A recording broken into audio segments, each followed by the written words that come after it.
Yeah, we're about to get another chapter in that great Cowboys-Eagles rivalry. The NFL announced that the NFC East rivals will face off on Thursday, September 4th to open the season. By the way, that's just 115 days and change. It's coming, okay? It'll be here before we know it. Get your countdowns ready to go. I've got one on my phone. I'm just kidding. Welcome to NFL Live. Mina Kimes, Damian Woody, Dan Graziano here for the hour. Remember, the full NFL schedule release happens Wednesday, 8 Eastern on ESPN2. We'll be here for that. But let's get back to how the season will start. As we told you, Cowboys, Eagles.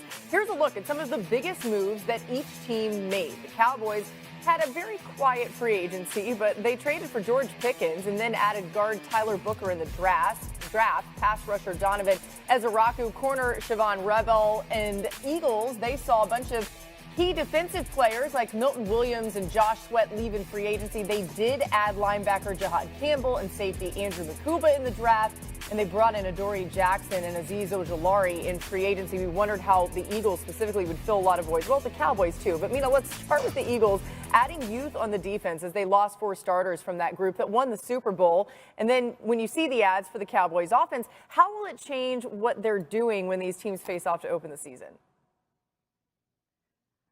Yeah, I think that the Cowboys offense closed the gap on that side of the ball. We can talk about the other side of the ball where I'm a little bit more apprehensive of how they match up with Philadelphia. But I think offensively, this Cowboys offense really improved, and I think they're going to be able to field a more balanced attack. You know, when they drafted Tyler Booker, 12th overall, I had mixed feelings. Part of me loved the pick because this is a team that has drafted really well on the offensive line. It's been a focus of them, philosophy. They have a young group that got to play together last year, so there's continuity, which Damian knows the importance of. But I also felt like, dang, like really? No wide receivers for Dak Prescott, CeeDee Lamb getting double teamed. Then you go out and bring George Pickens, and suddenly it feels like the plan came together. Because of those receivers, they're going to face lighter boxes. They're going to be able to run the football better, I think, than they did last year. And it's going to be a handful for this Eagles defense, as good as they were last season. Yeah, Mina, you touched upon it. I think the real key for the Dallas Cowboys is how well their offensive line comes together. This is a young unit. They've invested a lot of draft capital into this offensive line, and we saw them struggle last year. But I think as, you know, with continuity, those guys start to trust each other and start playing better. And I think for this whole thing to come together for the Dallas Cowboys on offense, the offensive line and that rushing attack is going to be the key, because last year the Dallas Cowboys were 27th in rushing. I think that's too, you know, you don't want to be too top heavy especially going up against a team like the Philadelphia Eagles. So if this offensive line comes together, boy, they have something cooking in Dallas. And remember, the biggest upgrade the Cowboys will make on offense is the return to health of their starting quarterback, Dak Prescott, who missed the second half of last season with an injury. When he's been healthy, they have generally been a good team. 6 seasons in the NFL that he has finished fully healthy. They've won the division in 4 of them. So they believe that that'll be a big help regardless of what else they did. But yes, Brian Schottenheimer, now the head coach, overseeing the offense. His mandate is to get that run game functioning better. They think the draft pick of Tyler Booker will help. They've added a couple pieces at the running back position in free agency, but they could still poke around. There are potential trades out there, so they'll keep their eyes open for that. But yes, the George Pickens addition gives them the number 2 wide receiver they were looking for since the start of the offseason. Mina, I believe if Teteroa McMillan had still been there at 12, he's probably their pick. But since he wasn't, they went with the guy in Tyler Booker, who they had ranked as their top offensive lineman in the entire draft. Yeah, a reminder that Dak Prescott missed both of the games against the Eagles last season, so certainly this Cowboys team looks a lot different with him at the helm. Mina, when you look at the Eagles offense, the biggest change, new offensive coordinator Kevin Patullo, who they promoted from within. Now, the last time they did that, of course, it didn't go well. This, by the way, Jalen Hurts' 12th play caller in 10 years. What's key for the Eagles to be more successful this time around? Yeah, well, you know, on one hand, calling plays for this Eagles offense is not exactly rocket science. You got a top 3 or better offensive line, top 3 running back, top 3 wide receiver duo. You got an extremely good quarterback in Jalen Hurts, Super Bowl MVP.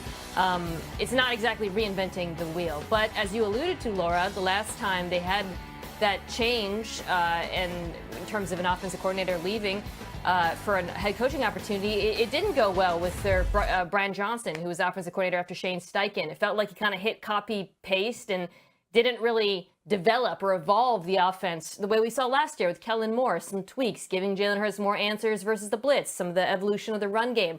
So I think for Kevin Patullo, it really comes down to you don't have to make wholesale changes, but you do have to continue growing and game plan specific changes, integrating new personnel here and there. And I think those little tweaks, particularly in season, are going to be key to whether or not the Eagles can get back to the Super Bowl. Yeah, listen, this is the biggest thing I'm watching for with the Philadelphia Eagles. Listen, I don't expect wholesale changes offensively because, you know, when you have the personnel that the Philadelphia Eagles have, there's no reason to do that. But every offensive coordinator have their own way of calling plays. And so that bears watching. And I think the biggest thing when you talk about a new offensive coordinator is how well they adjust in game. I think that's the biggest thing that we're going to see, how well, you know, from series to series, half to half, how well, you know, the new offensive coordinator will be able to adjust. I think that's going to go a long way to kind of ease and maybe some concerns going into the season on that side of the ball. Again, Thursday, September 4th, this kicks off the 2025 NFL season between the Cowboys and Eagles. By the way, ESPN Bet has the line out for week 1. Eagles, early 7-point favorites. They are the defending Super Bowl champs. News out of Cincinnati to get to you guys. Trey Hendrickson made this statement today to ESPN, quote, "No communication has taken place between my camp and the organization post-draft. The offers prior to the draft did not reflect the vision we shared and were promised last offseason if I continue to play at a high level. Coaches are aware of these past conversations. Rather than using collaboration to get us to a point to bring me home to the team, they are no longer communicating. I have been eagerly awaiting a resolution of this situation, but that's hard to do when there's no discussion and an evident lack of interest in reaching mutual goals." The Bengals, of course, need Hendrickson on the field. In the last 3 seasons, Hendrickson has 39% of the Bengals sacks. That's the highest of any pass rusher in the NFL. 4 percentage points higher than the next closest player, who happens to be Myles Garrett at 35%. Graz, help us out here. What's going on with Hendrickson and the Bengals? Obviously, he's frustrated that the Bengals haven't offered him what he feels he deserves, and he's frustrated at the pace of the negotiations. Now, we have heard from Bengals front office people earlier this offseason. They feel that they've made fair offers to Trey Hendrickson and that he should be happy with them, but he's obviously not. Look, he says no communication since the draft. The draft was 2 weeks ago, so that's not necessarily like a massive gulf of time, and certainly no deadlines have been missed. But when the Bengals have had issues getting veterans signed to extensions in the past, the issue has been future year guarantees. They have traditionally not guaranteed any money beyond the first year of the contract in these veteran deals. They made exceptions for Joe Burrow and most recently Jamar Chase and T. Higgins. So if you're Trey Hendrickson, you just led the league in sacks, you're probably thinking, well, why not me too?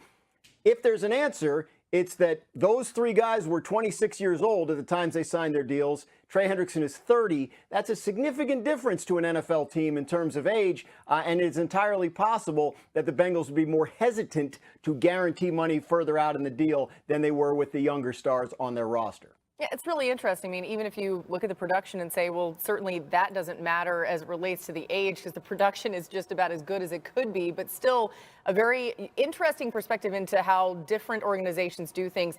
Damian, what do you think of the public negotiations by Hendrickson? Because maybe this was avoidable, but now it's all out there, right? You know, the Bengals are doing so well. They were doing so well. They signing both of the wide receivers, and it seems like the Bengals have gone back bangling again with Trey Henderson. I mean, you're talking about a guy over the last 2 seasons has 35 sacks. Like, literally, this is one of the best defensive players that we have in our game. And we saw how bad this Bengals defense was. You bring in, you replace Lou Anarumo, and you bring in Al Golden as the new defense coordinator. You don't think Al Golden wants or needs Trey Henderson back on that defense to get to revitalize that defense? So it's just unfortunate that it's gotten to this point because, honestly, you need him on that defense to bring some type of juice off the edge. Yeah, I mean, D. Wood, I agree. I think, Mina, you're going to agree, too. But they did draft Shamar Stewart in the first round. Bit of a wild card in some ways. But is Hendrickson still indispensable for this defense?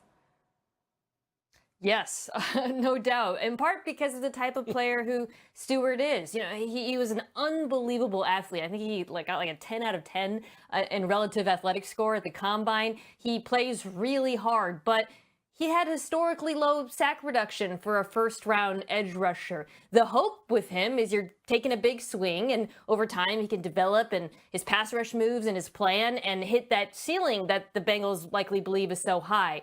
That plan doesn't work if there's not a proven pass rusher across from him, in my opinion. I like the pick if he gets to play opposite Trey Hendrickson and work on his game and maybe even learn from Hendrickson. I don't like it if you're expecting